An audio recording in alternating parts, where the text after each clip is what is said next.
E agora é a hora daquele cara que todo mundo conhece, porque faz parte da vida da gente, há mais ou menos 50 anos. Eu vou dizer que eu conheço ele, eu não vou falar quantos, porque vai denunciar a minha idade e a dele. E a minha, mas, né? a gente se conhece há muitos anos. Olha, para vocês terem uma ideia, eu fui chefe dele, eu fui chefe do Wessel. Pois é. E, então, eu quero falar para vocês desta família e desta marca. As carnes Wessel aconteceram em São Paulo, eu me lembro muito bem, foi capa da Vejinha, e a gente não sabia o poder que isso ia ganhar e o poder que ia ter na vida dos churrasqueiros e das pessoas que gostam de carne de qualidade. O Istvan, o irmão dele e o pai dele fazem esse trabalho de açougueiro e de curador de carnes há décadas, mais ou menos desde 1800. É isso, Istvan? E30. 1830. E é uma família que se renova, é uma família que cria coisas novas. Então, hoje, vocês vão ver os produtos Wessel, eles vão muito além de carnes, de cortes. Eles têm produtos maravilhosos, né? Prontos, né, Wessel? Além dos hambúrgueres, como é que chama aquilo que eu adoro, que é árabe? Kafta. Kafta, isso mesmo.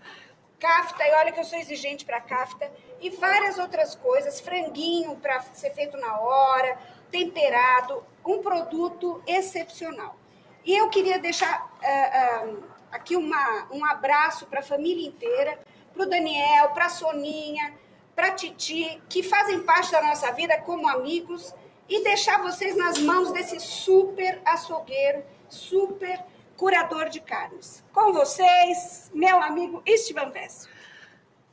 Bom, já que você foi lá para 1985, quando nós fomos à capa da Vejinha número 2, foi a Vejinha número 2 em setembro de 85. Eu queria voltar mais 2 aninhos aí para trás, para 1983.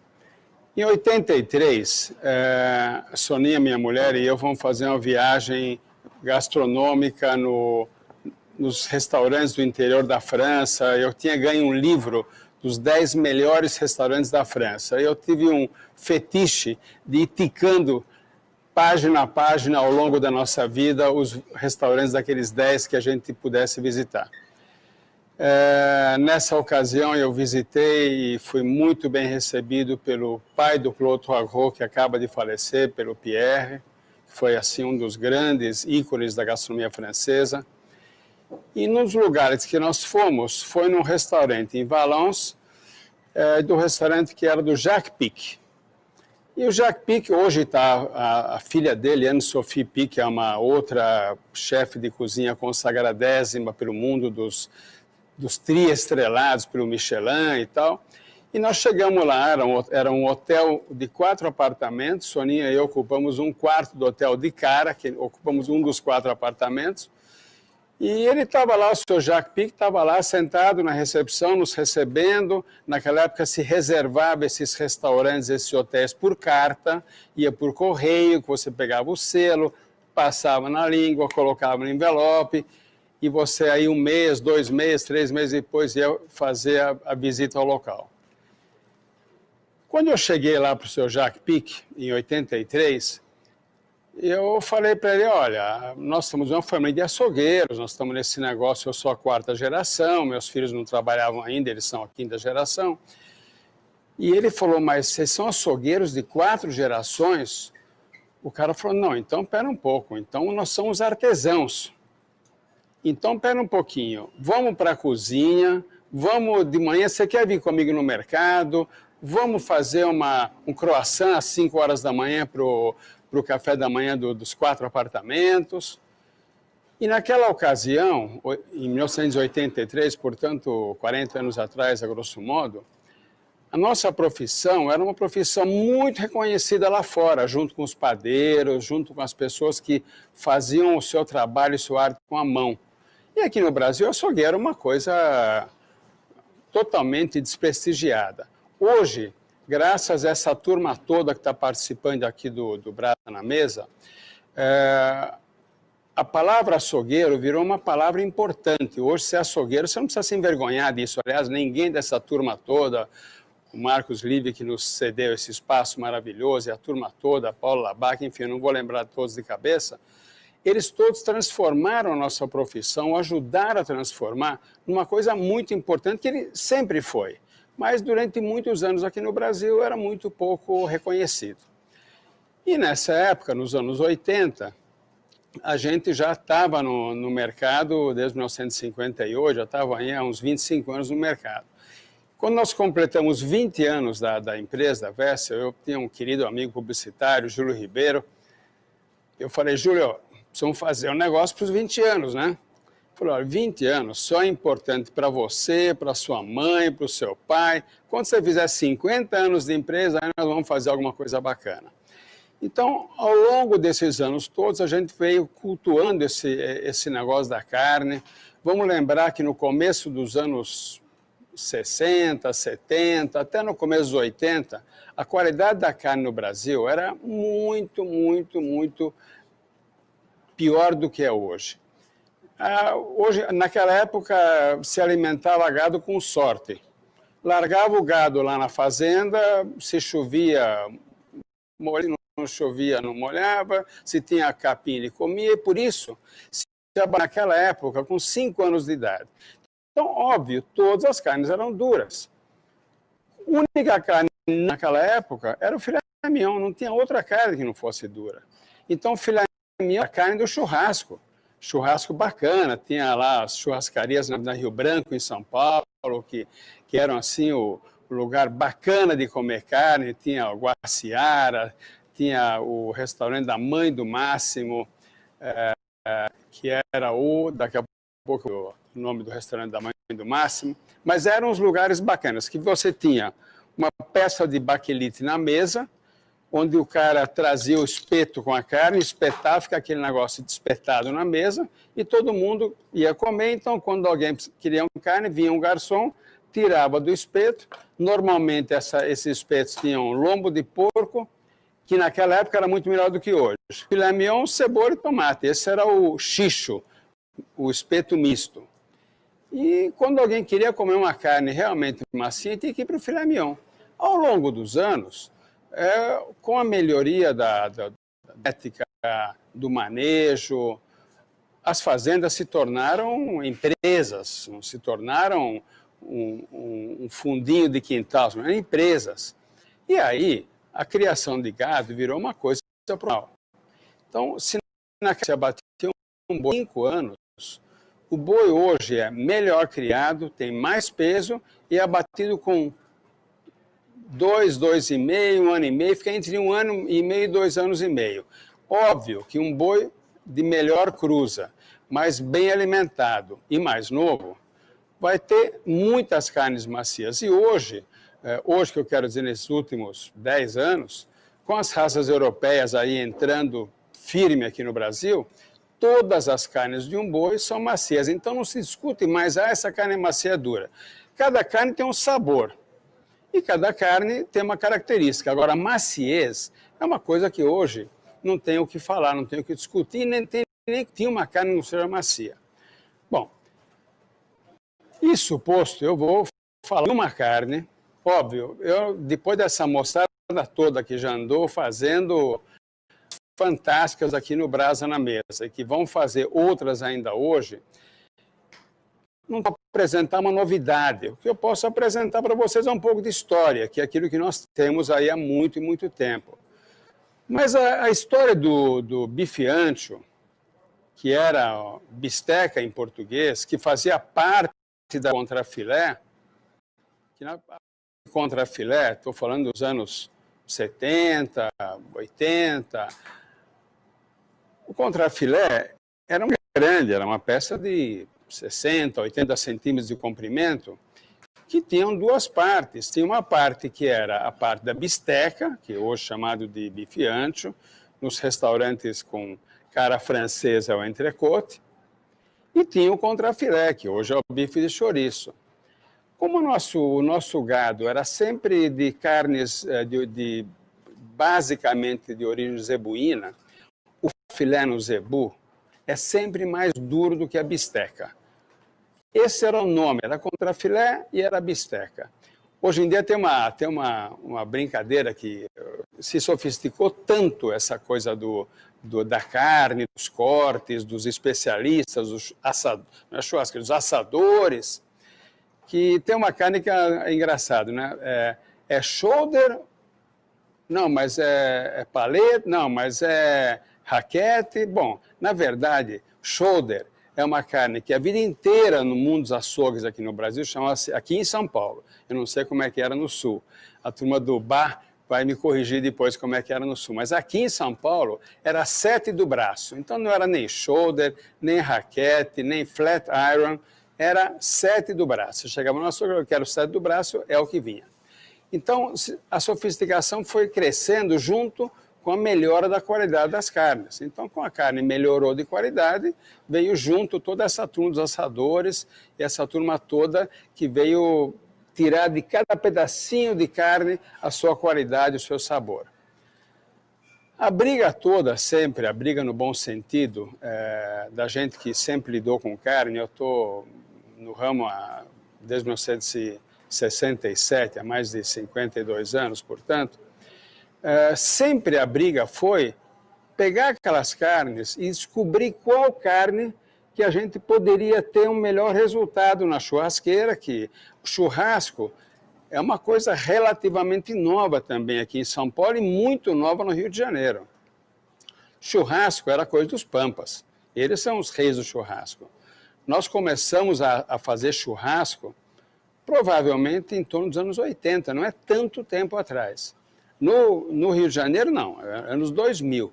Então, no Rio de Janeiro se comia bolinho de bacalhau, churrasco, terraço com churrasqueira e tal, isso é um negócio que não existe, né?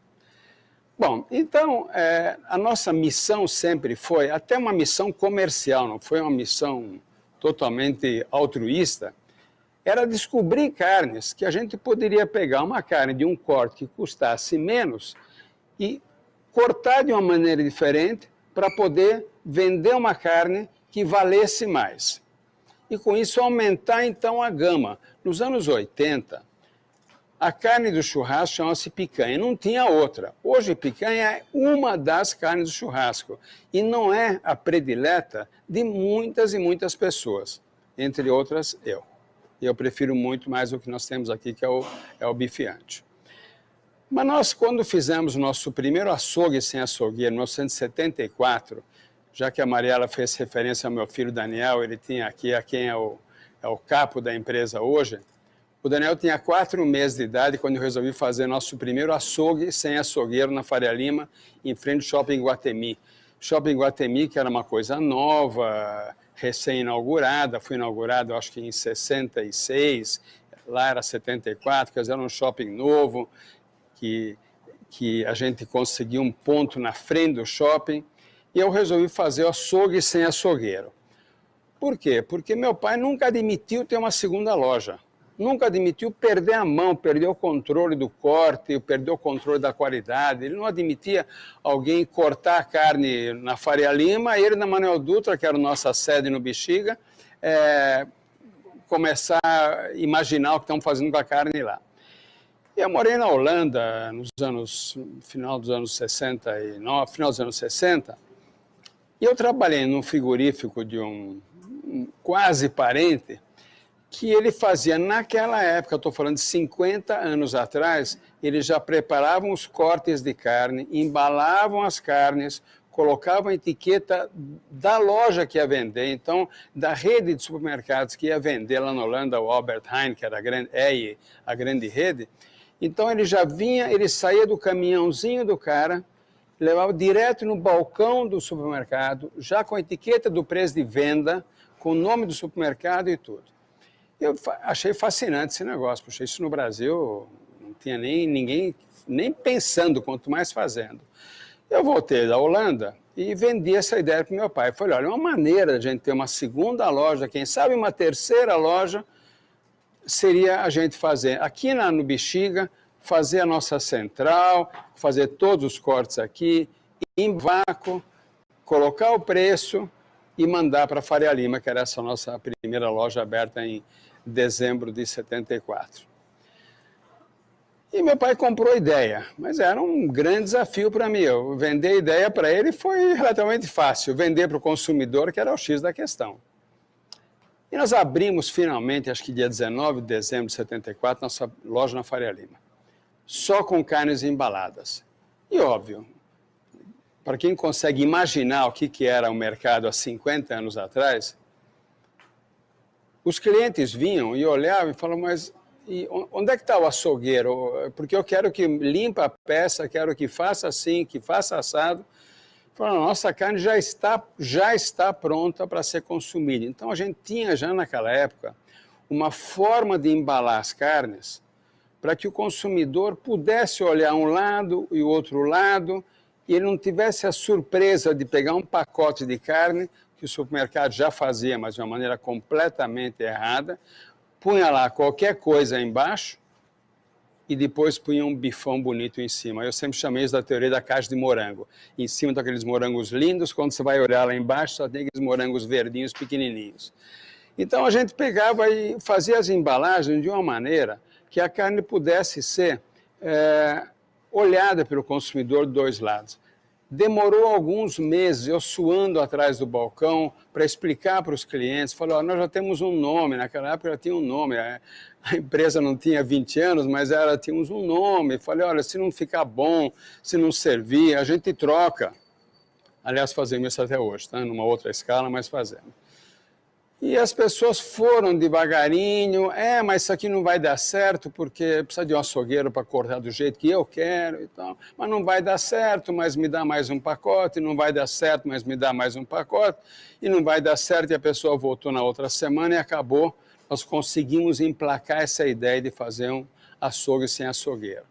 E aí a questão era sempre essa, né?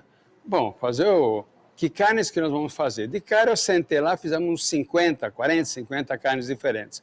De boi, de vitelo, que a gente trabalhava muito na época, de cordeiro e alguns cortes de carne de porco também. E aí nós falamos, bom, a melhor carne para mim, a carne referência para mim sempre foi essa daqui, chamada bisteca na época, bife ancho atualmente e, como falei, entrecôte nos restaurantes com cara francesa. E aí, bom, que nome que eu vou dar para isso aqui? Para bisteca, a pessoa não vai olhar com aquele entusiasmo todo. Como a gente ia para a França, ver os restaurantes e tudo, eu falei, não, vamos lançar essa carne como entrecôte. E ninguém entendeu. Olharam o entrecôte e tal e não vendeu. Naquela época também, um outro produto que deu super errado, que hoje todo mundo, há quem não conhece, foi o steak tartar. Eu lancei o carpaccio em 1980, tem 40 anos. Mas o carpaccio é feito de lagarto, sobram aquelas duas pontas do lagarto que não dá para fazer carpaccio, que a fatia já não fica bonita. Então eu falei, bom, vamos pegar aquelas fatias do fim, cortar um pouquinho mais grosso e com a faca a gente vai cortar esse lagarto em quadradinhos e fazer o steak tartar. Ninguém entendeu, ninguém comprou. As pessoas começaram a consumir steak tartar quando os bistrôs desembarcaram aqui em São Paulo, onde todos eles têm steak tartar com muito sucesso no cardápio. Então, bom, ele não funcionou como bife ancho, como entrecôte. Aí eu falei, bom, vamos fazer o seguinte, vamos desmontar essa carne, porque essa carne aqui, na verdade, são duas carnes. Vamos desmontar essa carne e usar essa capa que nós, óbvio, não tinha nome, nós chamamos na época de vessel steak, cada um porque nós achamos que era assim a carne mais macia que tinha. Então a gente pegava esse vessel steak e desmontava e saía com a mão, né? Fazer um cortezinho só para ajudar. Desmontava aqui. Para quê? Para a gente separar aquilo que posteriormente veio a ser chamado de orro de bife, que é esse miolinho dele, e a capa. Bom, agora começou a ficar mais interessante, porque essa gordura que fica dentro da carne, que a gente adora hoje, essa gordura naquela época era muito mal vista. A gente tinha que vender todas as carnes muito bem limpinhas. Então a gente vendia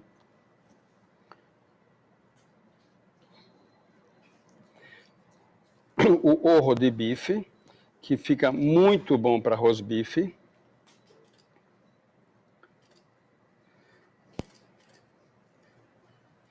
E, obviamente, que fica muito bom também como bife.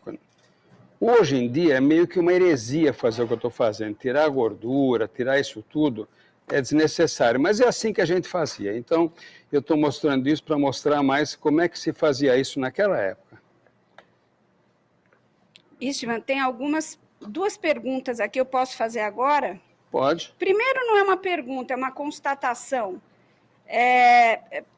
Uma pessoa mandou um recado aqui dizendo se você tem a dimensão da sua importância para o mercado hoje, para o mercado que se formou. Olha, eu acho toda uma geração. Eu acho que quem precisa ter a dimensão disso é essa moçada que está participando do Brasa na Mesa, porque eles pegaram, entenderam e fizeram esse negócio da carne crescer. Então eu acho que eu quero homenagear toda essa turma jovem aí, que todos têm idade para ser quase meus netos, mas com certeza meus filhos, que pegaram essa profissão e transformaram essa profissão numa arte, que na nossa época não era. Era um ofício.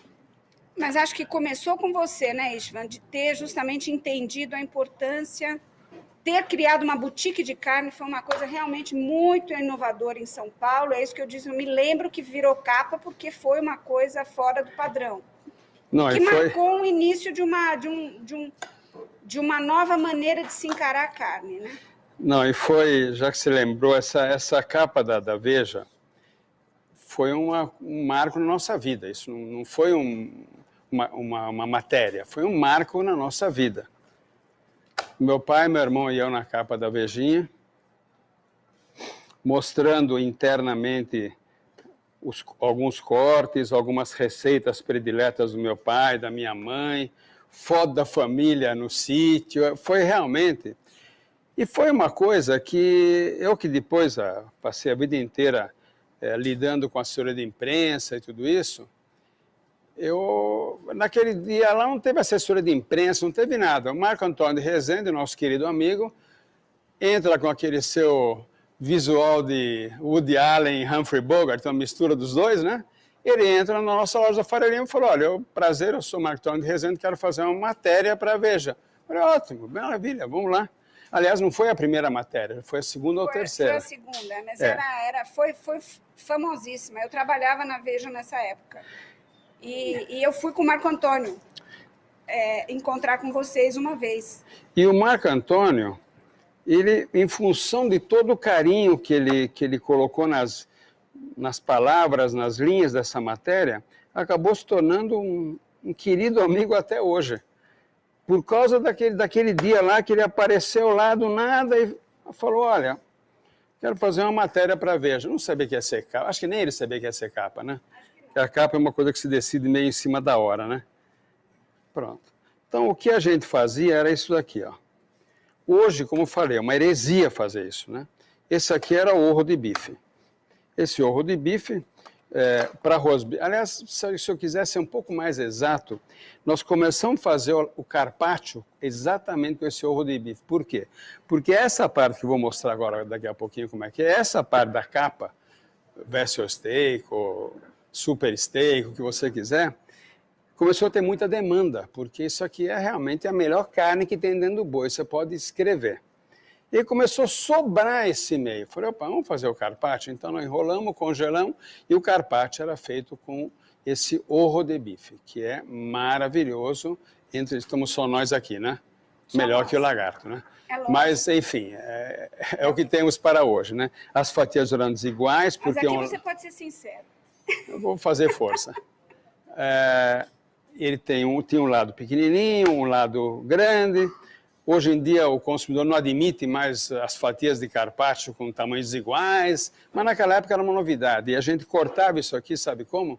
Cortava no balcão da loja, a pessoa comprava como se fosse presunto, que era os 100 gramas de carpaccio. Pegava a peça lá, cortava lá, e assim que ele começou, há 40 anos atrás, no tempo que se comia apenas carne bem passada, eu fui lá para vender carne crua. E o pessoal fala, mas isso aqui não é que nem um presunto cru, não é como uma carne que tem uma cura. Eu falei, não, isso aqui é carne crua. Eu consegui a receita do molho, que foi uma peripécia, não tinha carpaccio, como é que ia ter receita de molho, né? Eu fui vendo uns livros italianos lá, a receita italiana lá do Cipriani, e começamos a vender, e o negócio virou um sucesso. Hoje, 40 anos depois, nosso carpaccio hoje tem um selinho comemorativo dos 40 anos do carpaccio. Hoje, 40 anos depois, está em todos os lugares, qualquer restaurante. Carpaccio virou sinônimo de coisas cortadas fininhas. Tem carpaccio de abacaxi, de polvo, de lula, de filé mignon, de cordeiro. E o carpaccio virou um prato nacional. Hoje você vai em qualquer lugar, qualquer cidade, vai ter um carpaccio lá em algum lugar. Muito bem, então esse daqui era o nosso orro de bife. Se eu quiser voltar um pouquinho para trás também, porque esse é o problema da idade. Você começa a lembrar das coisas de 50 anos atrás. Quem não tinha nascido há 50 anos atrás não pode lembrar de coisas de 50 anos atrás. Mas é bom você lembrar, né? Porque... Ainda, né? Aproveita que eu estou lembrando ainda, né? Então, o que acontece? Nesse frigorífico que eu trabalhei na Holanda, eu vi um negócio fantástico, que foi maturação de carne. E eu vendi... Meu pai comprava fácil minhas ideias, não era difícil. Não fiz nenhum... Eu falei, olha, lá que eles pegam, embala a vácuo, pega essa carne, embala a vácuo, deixa descansando na cama a 0 grau durante 25, 30 dias e a carne fica muito mais macia. Falei, isso para nós é uma grande oportunidade. Estou falando de 1970, que as carnes eram duras, só o filé mignon era macio. Então eu tinha a possibilidade de pegar uma carne que era uma carne não ruim, mas dura, maturar e transformar numa carne melhor. E o que esse processo exigia? E exige, né? Muita higiene, porque durante 25 dias a carne é a 0 grau, a carne não congela a 0 grau, começa a congelar a -4, -5. Ele ficava lá descansando e as enzimas que estão dentro da própria carne tratavam de amaciar a carne. Isso foi um fenômeno, porque as pessoas de cara perceberam a diferença da maciez. Mas como é que essa carne é macia? Bom, durante 5 anos a gente inventava a história, não, que eu tenho um tio, que tem uma fazenda, que massageia o boi e tal, porque eu não podia colocar numa carne, essa carne é velha, tá? Tem 25 dias de câmara. Quando todos os açougues tinham uma placa, carne fresca diariamente, eu não podia colocar uma placa carne velha diariamente. Então, a gente ficou durante anos, não falei com o jornal, não falei com ninguém, era uma carne macia, por quê? Porque a gente sabia fazer. E uma das coisas que eu vou aproveitar esse momento aqui, qualquer consumidor, obviamente fora da embalagem a vácuo, dentro da embalagem a vácuo não dá para fazer, mas pode determinar se essa carne está maturada, se não está maturada e até quanto está maturada. A gente vai usar aquela mesma técnica que se usa, do contrário, com peixe. Peixe você aperta, você quer que o peixe volte logo, né? O apertão, porque quer dizer que a carne é fresca. Aqui nós queremos apertar a carne, segurar o dedo aqui durante meio minuto, tira o dedo, aí ficou um buraco lá. Então, quer dizer, essa carne está maturada.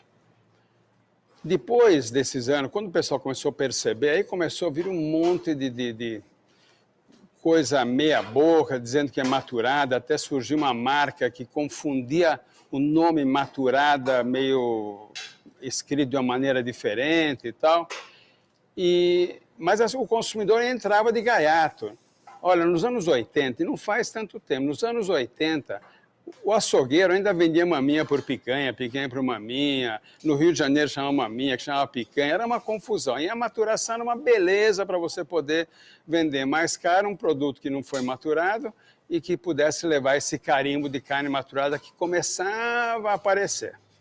Muito bem. Outra pergunta aqui é, qual o blend preferido para hambúrguer de alto padrão?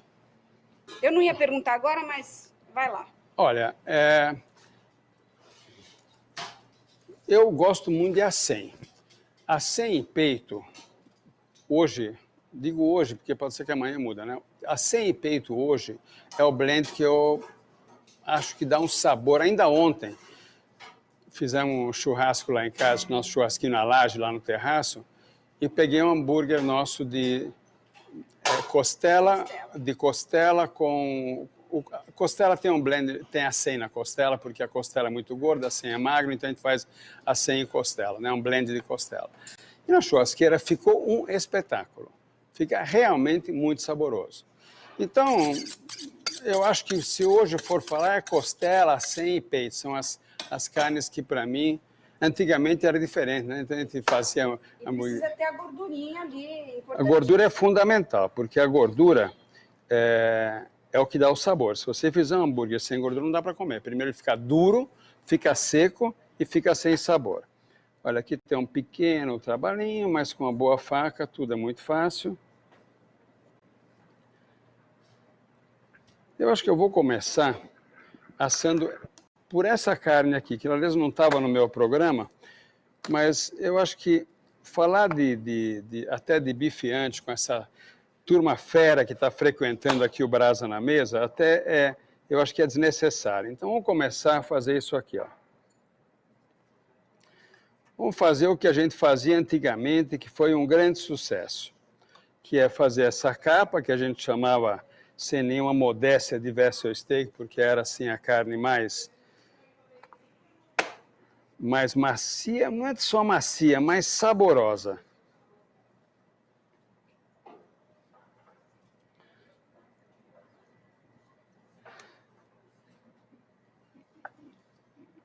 Nessa época também, eu acho que era nos anos 80, começou a ter um evento em São Paulo, que era a Boa Mesa.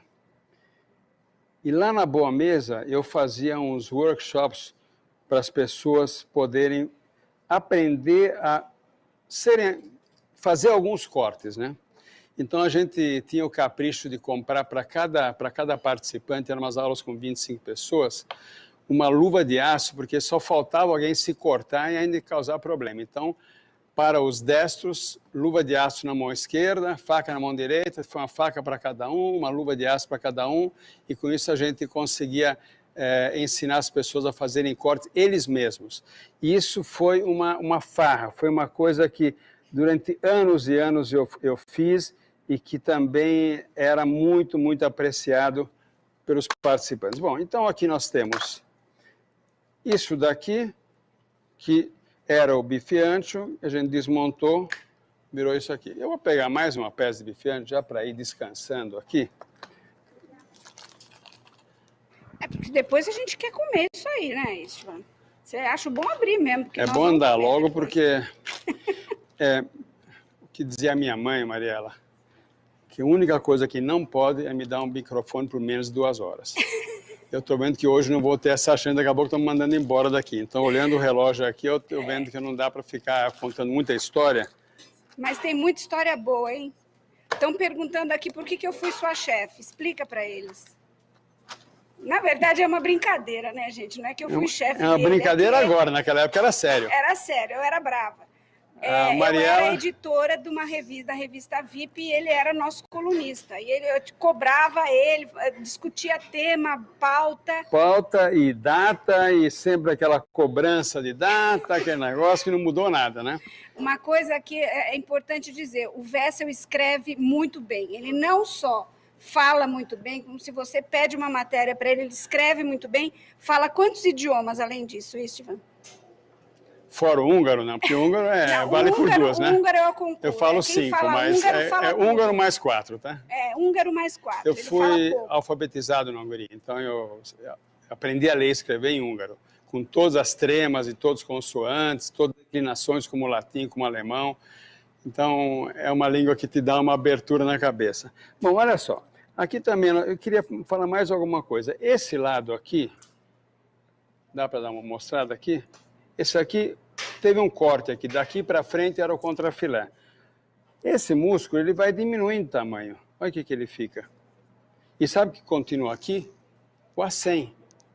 Então é óbvio que o acém é uma carne deliciosa porque ele começa na parte mais macia do meio do bife ancho. Então esse aqui, vamos deixar ele quietinho aqui. Um intervalinho para eu tomar uma aguinha. Mais alguma pergunta, produção?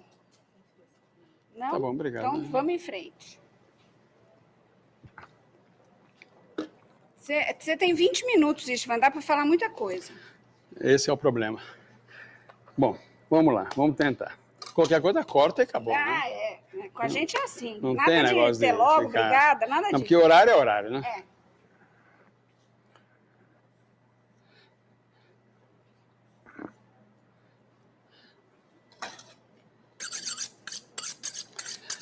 Cada coisa que eu trago, eu olho para ela e tem uma história para contar, né? Nesse ano de 1983, quando fui para a França, um dos lugares que eu fui foi para a cidade de Thiers. Thiers, na França, é a capital da cutelaria. Onde eu fui visitar essa fábrica dessa faca que chama Sabatier. Essa fábrica, infelizmente, os irmãos brigaram e o nome Sabatier hoje está da China ao Paraguai, você tem Sabatier, como é o Laguiole, como são marcas que acabaram se perdendo. Mas eu fui lá na fábrica do cara, era uma coisinha pequena, maravilhosa, velha, antiga, janelonas como aqui para poder iluminar. E lá eles faziam essas facas Sabatier. Essa faca, portanto, eu comprei há quase 40 anos atrás. Já está no meu testamento, porque isso aqui vai durar, obviamente, muito mais do que eu. Então, quando esses 2 garfões também foram comprados dele lá no Sabatier.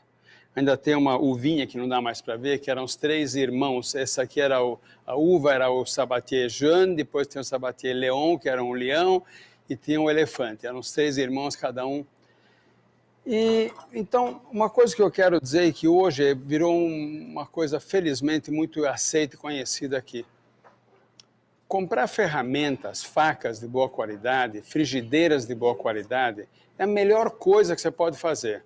Porque ele vai durar muito, muito, muito tempo, só vai dar alegria. Uma faca ruim é um problema, ele te estraga o corte. Hoje eu faço exatamente como os gaúchos. Eu vou num churrasco de alguém, vou com meu estojinho de faca, porque vai sobrar para mim, e já sofri muito em casa, que tem uma cozinha, uma casa espetacular, uma cozinha média e utensílios de terceira. Então, isso, infelizmente, acontece muito. E hoje é mais ou menos aceito que vale a pena você investir, sei lá, eu não sei quanto custa uma faca dessa, R$500, vai? Ou R$500, mas 40 anos depois também já não... Tanto faz, né? Porque ele vai durar muito mais do que eu. Bom, então aqui nós temos... Para a gente ganhar tempo, eu vou assar várias carnes ao mesmo tempo.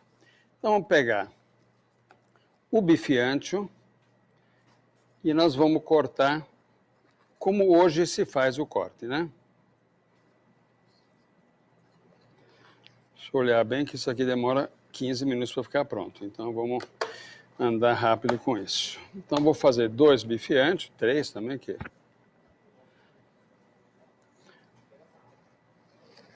Pronto. E aqui você vê que o meio da carne, ele vai mudando de formato, e a capa vai aumentando e o meio vai diminuindo. Isso, então, cada fatia é diferente da outra. Vamos fazer essa capa do bife ancho, que é um show à parte, e vamos pegar esse orro de bife e fazer também. Isso aqui vale a pena com a mão cortar um pouco mais grosso, e dá uma amassadinha.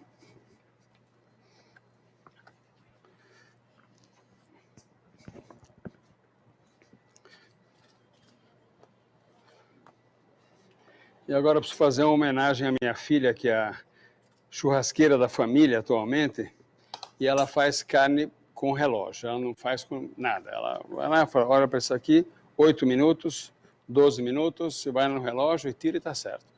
Eu gosto de dar uma apertadinha para saber como é que dá. Ela não quer nem saber disso. Então, a Tatiana, a Titi, para nós, é a churrasqueira dos amigos, é ela que faz os churrascos.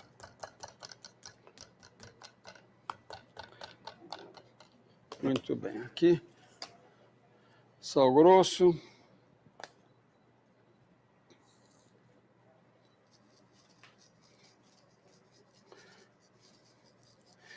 Aí tem gente que, mas é melhor colocar sal antes, depois, no meio e tal.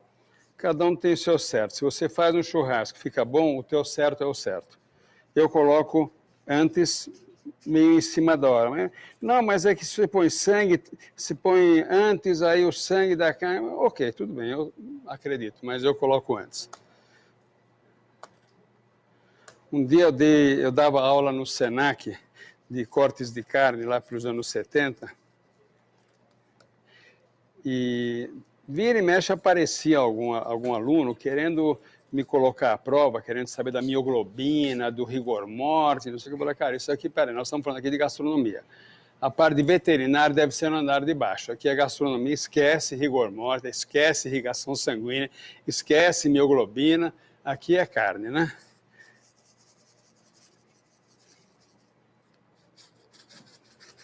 Estou tomando cuidado aqui, porque o que não pode acontecer é salgar demais.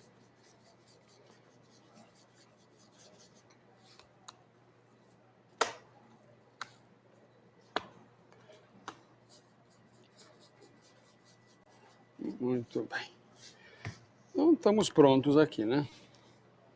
Vou colocar esse aqui ao lado desse, bem longe do calor, porque aqui, para quem está querendo fazer um regime de emagrecimento, acho que nós estamos aqui no lugar certo, né? Muito bem.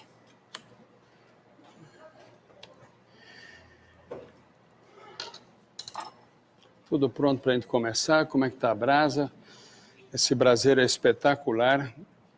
Minhas costas não gostam muito, mas a carne vai adorar. Opa. Estevan, só para você saber aqui, que assadores e chefes do Brasil, França, Uruguai e Itália, que estão todos nos assistindo, estão aqui ressaltando a importância do seu trabalho. Mandando recados aqui, dizendo que são seus fãs, cumprimentando você pelo trabalho desenvolvido até hoje. Vou falar o quê? Só posso dizer obrigado, né? Não tem mais nada, né? É. Continue fazendo tudo que você está fazendo. Obrigado com emoção, tá? É.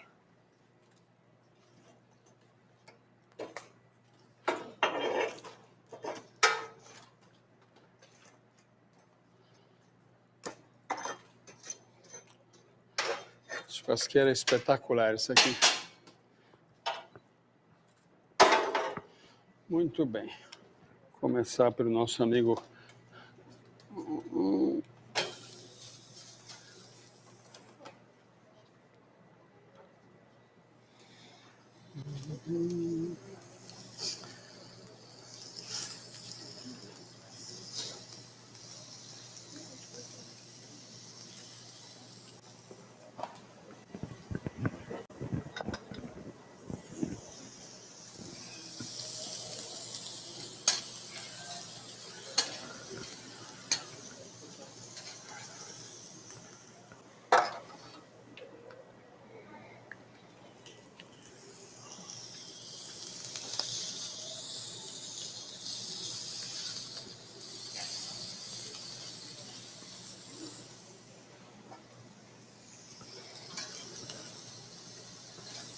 Pronto.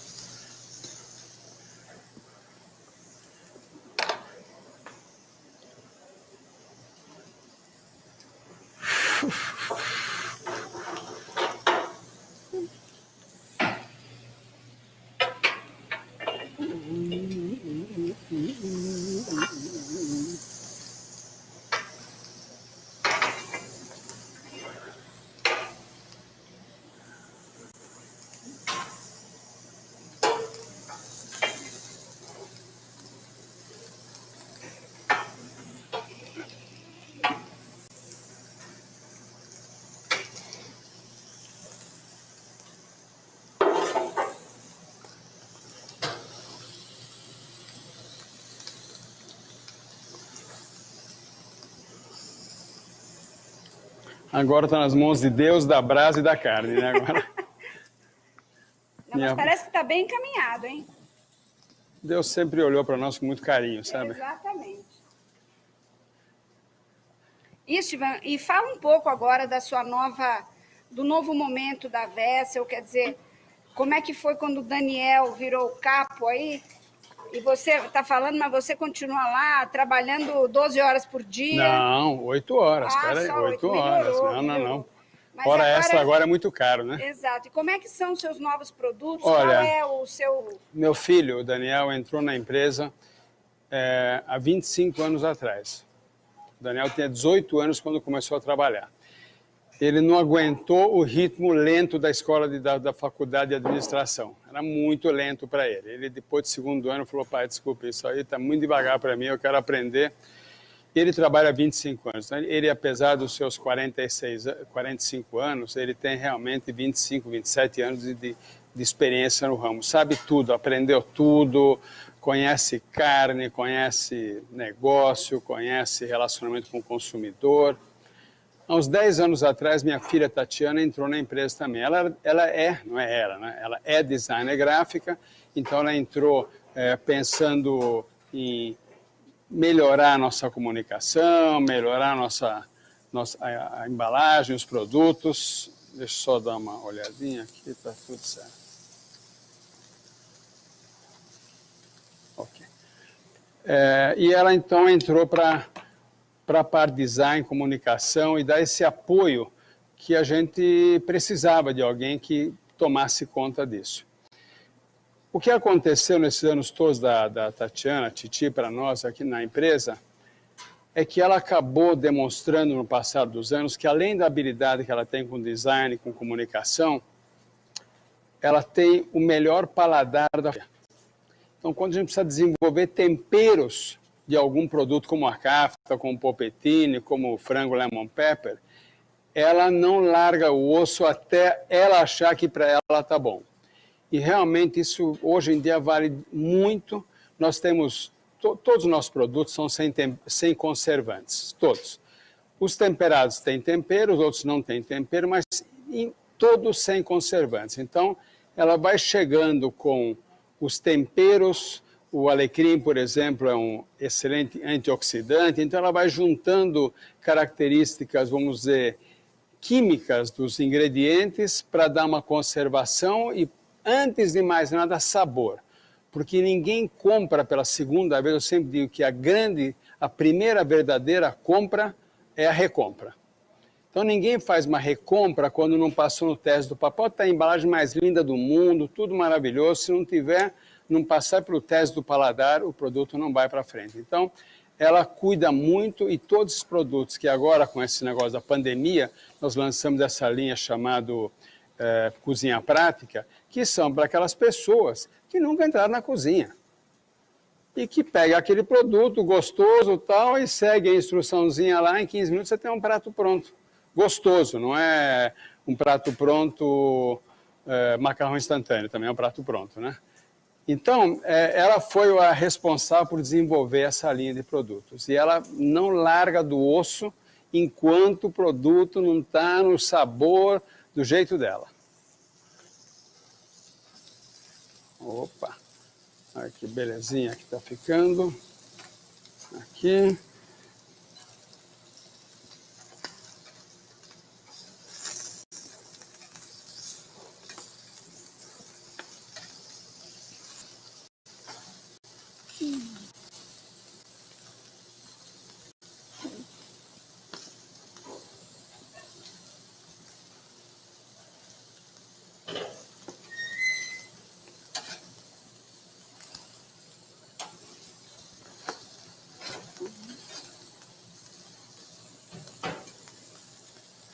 O nosso super steak, ou verso steak, ou seja o que for o nome, já está quase pronto para a gente servir.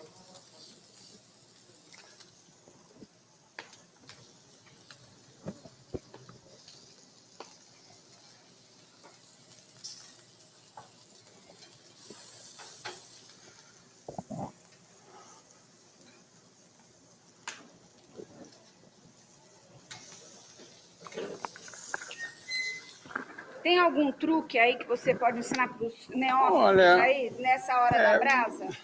Na hora da brasa... O que a gente não pode fazer de jeito nenhum? Não tem que ficar virando a carne.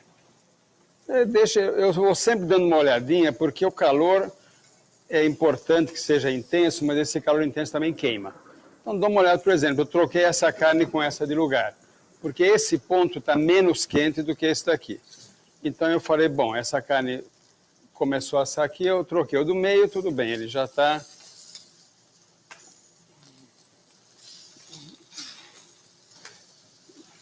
Está quase bom para virar. Dando uma boa tostada. Aqui também, essa carne estava aqui, tem pouca brasa nesse ponto. Encaixou, o negócio aqui está quente. E tem minutos que a gente deve considerar com esse tamanho? Isso Olha, vai ter esse o quê? tamanho 150 gramas? Não, mais. Esse aqui tem 300, esse daqui tem 350. 350 gramas pode contar 14 minutos. 14. Então, 7 minutos de cada lado, você vai ter o... E nada de arredondar. Não. Fala com a Titi, vê se ela topa.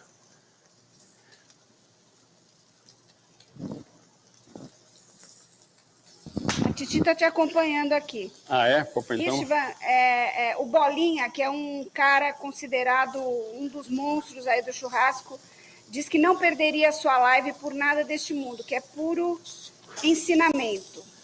Está te acompanhando aqui também. Olha, para o Bolinha eu quero dizer o seguinte, aqui não fiz nada de novo, nada de inovador, nada de revolucionário, é olhar para a carne e acompanhar. Vocês viram que na hora que eu comecei a botar a carne na brasa, acabou a brincadeira, acabou a conversa, tem que ficar de olho na carne. Isso aqui não... A brasa, o fogo são elementos fundamentais, mas são elementos também que se eu não souber usar direito vão acabar dando problema. Então, no momento que eu estou aqui com a carne na brasa, aí, olha que beleza que está ficando.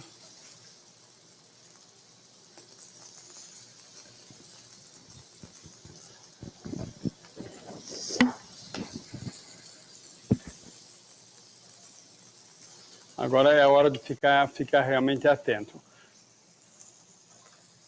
Eu vou daqui a pouco dar uma reorganizada na brasa. Esses 3 pedaços de carne que são mais grossos, eu vou alinhar. Eu vou tirar o vessel steak aqui do fundo, que já está quase bom. Ele, igual como a fraldinha, ele vai encolhendo e engrossando. E se eu for falar de fraldinha, não posso deixar de lembrar do nosso querido amigo Marcos Bassi, que foi o cara que tirou a fraldinha da carne de segunda e jogou a fraldinha no churrasco. E isso foi uma coisa que ele fez e tem que ser sempre lembrado e reconhecido. E a fraldinha, que era a carne de segunda, até ele tirar da carne de segunda e jogar na churrasqueira, a exemplo desse vessel steak, pelas fibras longas, ele durante o tempo de assar, ele encolhe e engrossa. E aí precisa ficar atento para ele ficar no ponto certo. Fraldinha é terrível para errar o ponto. Antes do ponto é cru demais. Depois do ponto é seco. Então tem que ser muito rápido para poder decidir o quando tirar. Bom, agora nós vamos fazer um pequeno rearranjo aqui. Nós temos 5 minutos para encerrar. Olha, não me conte os seus problemas, se não te conto os meus, você vai chorar, viu?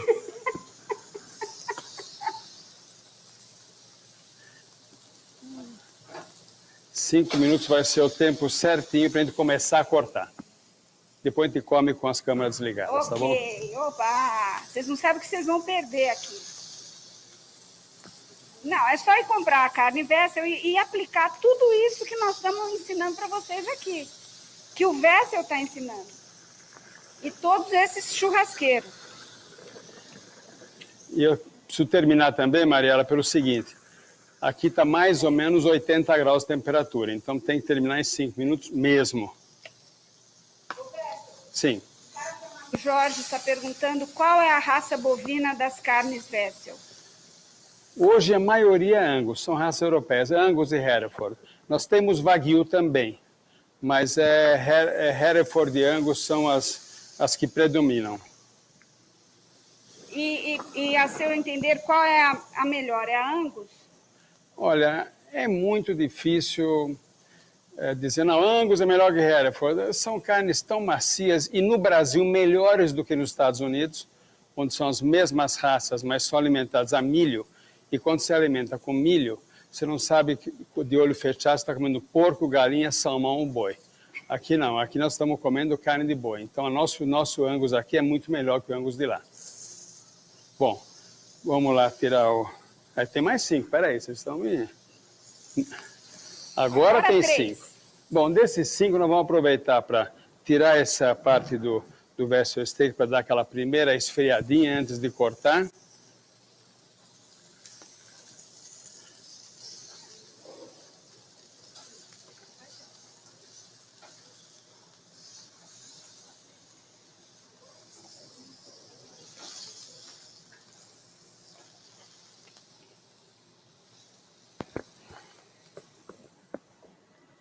Agora eu vim aqui do seu lado, porque eu não sou boba, não. Só Não. por isso. Na hora da carne... Só tem cara de boba, né? É só cara de boba, né, Manuela? Só cara de boba, Tá, não sou. quero ver você comer de máscara, viu? Essa parte tem sido a mais difícil aqui nesse programa. Muito bem. Nós vamos ter que deixar esfriar um pouquinho. Enquanto isso, olha, eu queria, sabe o quê, Gustavo? Que você mostrasse aquela mulher ali, ó. Essa é a Sônia Wessel. Vocês acham o quê? Que o Wessel faz tudo sozinho?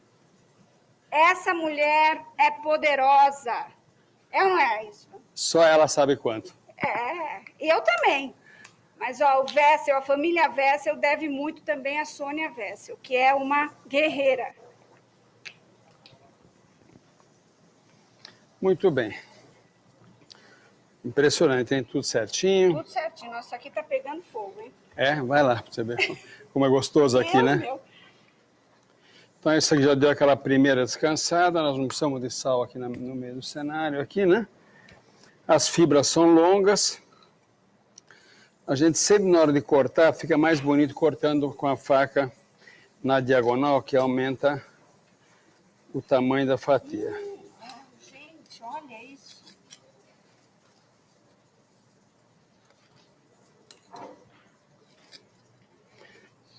Você corta com a faca meio na diagonal, fica uma fatia mais bonitona.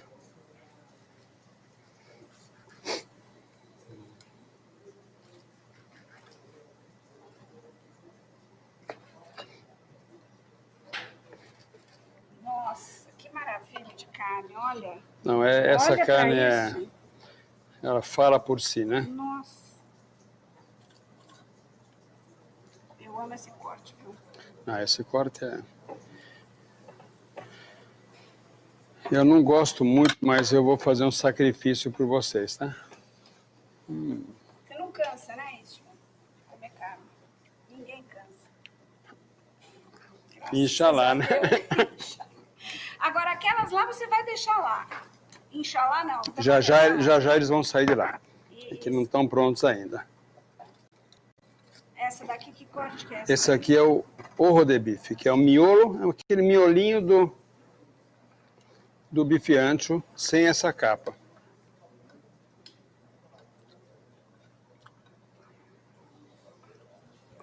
Olha que beleza que é isso aqui.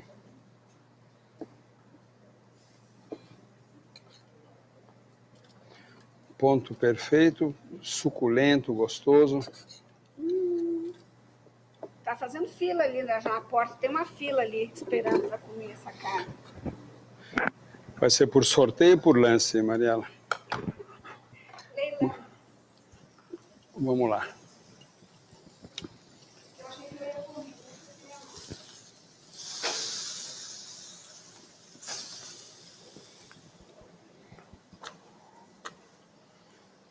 Bom, nós vamos... Bom, é isso, né, gente? É isso, olha. Agora nós vamos terminar aqui. Eu vou comer daqui a pouquinho.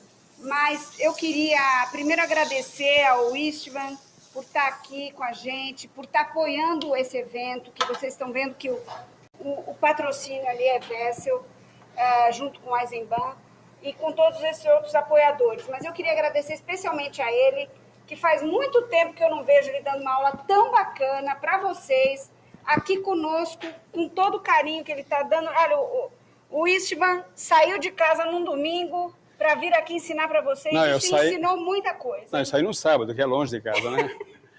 Olha, foi um prazer, Mariela, um convite aceito de bate-pronto, muito bom estar com vocês e toda essa galera que realmente transformou o churrasco quase numa religião. É isso aí. Transformou essa brincadeira de refeição em quase uma religião. Então, obrigado a toda essa juventude, essa turma que tem boi tatuado no braço, porco no outro e que assa carne como ninguém. Obrigado, pessoal.